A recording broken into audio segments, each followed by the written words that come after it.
disebutkan oleh Syekh Al-Kattani bahwa ada beberapa ilmu yang mesti pakai guru, nggak boleh nggak pakai guru.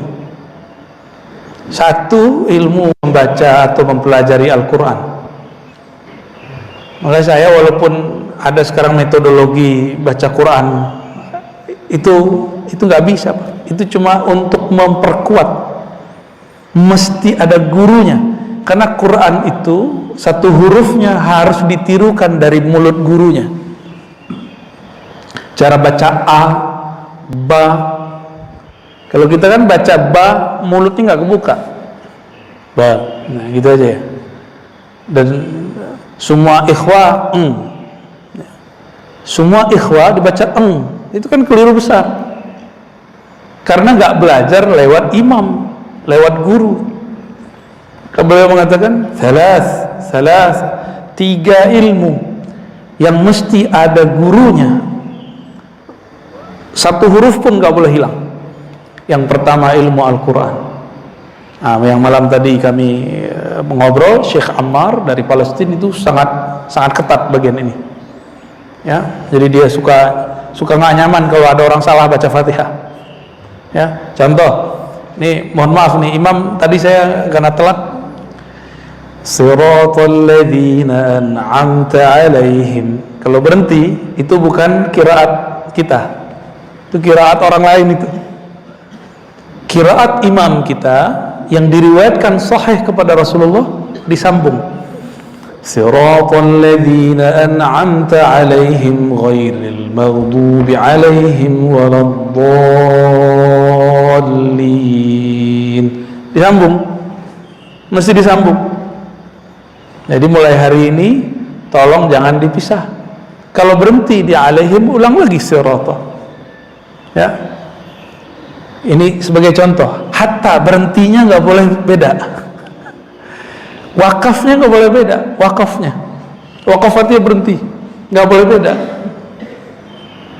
Kira-kira seperti itu. Itu baru tariqatul qiraah, cara membaca.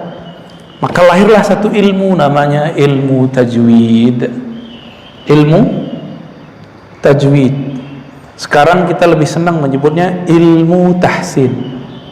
Ilmu tajwid itu ilmu memberikan huruf sesuai dengan haknya, dan cara membaca huruf keluarnya dari mana. Coba saya mau tanya Pak, huruf yang keluarnya lewat ketemu bibir 2, berapa huruf? Ba, apalagi? Mim, ada lagi nggak? Fa, udah nggak masuk Pak, 2 aja. Mim dan ba. Jadi orang kalau ingin latihan vokal, jika dia punya basic belajar ilmu tajwid, itu akan lebih mudah. Karena kalau dalam ilmu tajwid yang aslinya, buka A itu harus dibuka mulutnya, A, I, dan gak ada O atau on. Kan banyak tuh yang baca Quran, qul ya ayyuhal kafirun, dari mana itu bacaan? Itu belajarnya lewat MP3 ya, lewat YouTube kali belajarnya itu. Ya. Belajar Quran, bacanya pun mesti ngikutin guru, apalagi isinya. Wajib. Sehingga ada garansi bahwa yang kita pahami hari ini, yang kita baca hari ini sama seperti yang dipahami dan dibaca Rasulullah SAW. Garansi ini disebut dengan sanad atau silsilah ilmu. Nah, di kita ini ada IIQ, ada PTIQ. Itu mereka konsentrasi di bidang itu. Ya. IIQ dan PTIQ. IIQ S1-nya untuk khusus perempuan, PTIQ kayaknya udah mulai campur. S2 S3-nya mereka campur. Dan itu luar biasa. Jadi kita kalau baca Quran, hati-hati kalau di belakangnya ada mereka, Pak. Ya, telinga mereka sering terganggu sama kita tuh. Ya. Ilmu kedua itu ilmu tib, ilmu kedokteran. Itu nggak boleh cuma lewat baca jurnal. Ya, Nah, ilmu kedokteran ini ada yang tradisional, ada yang modern. Nah, dulu orangnya disebut dukun. Sekarang dukun konotasinya negatif ya.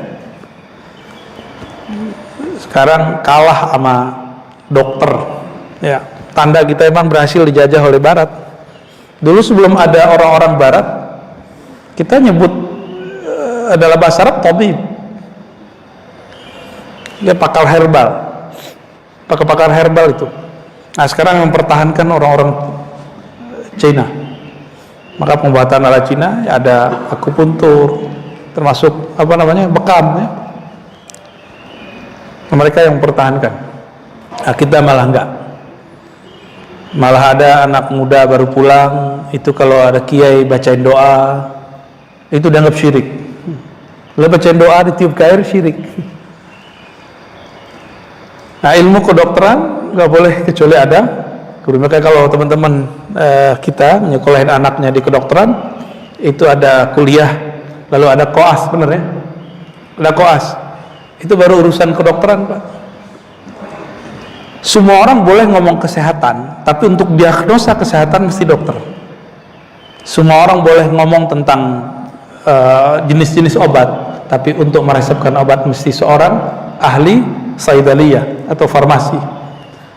Semua orang boleh ngomong tentang agama, tapi untuk memutuskan hukum dalam agama mesti seorang ulama ahli fikih.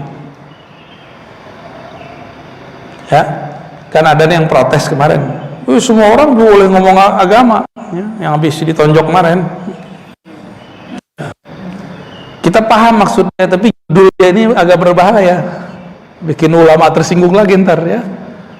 Kita boleh ngomong agama, tapi tidak boleh berbicara hukum kecuali oleh ulama ahli fikih, oleh ahli hukum. Nggak boleh berbicara tasawuf kecuali seorang yang mendiagnosa ilmu tasawuf itu tentang ilmu qalbu, kecuali orang yang kita sebut mursyid. Ya. Begitu juga hadis. Semua orang boleh ngomong hadis, tapi yang berhak mengatakan ini sahih tidak sahih mesti orang yang belajar ilmu hadis dan takhrijul hadis. Itu. Dan yang ketiga, ilmu tasawuf mesti ada gurunya. Nggak boleh sendiri, Pak. Baik. Nah, ini garansi kebenaran. Itulah guru. Nah, semoga kita termasuk orang-orang yang menjaga keilmuan itu. Mungkin ada yang bertanya, kalau kami ngaji-ngaji begini udah berguru belum? Ini sudah berguru tapi baru umum, ya, baru taklim umum. Cukup ya untuk orang yang mau biasa-biasa aja sih cukup. Tapi kalau ingin mendalami lebih, ya nggak cukup. Ya. Sekedar menjaga kondisi rohani ini sudah cukup.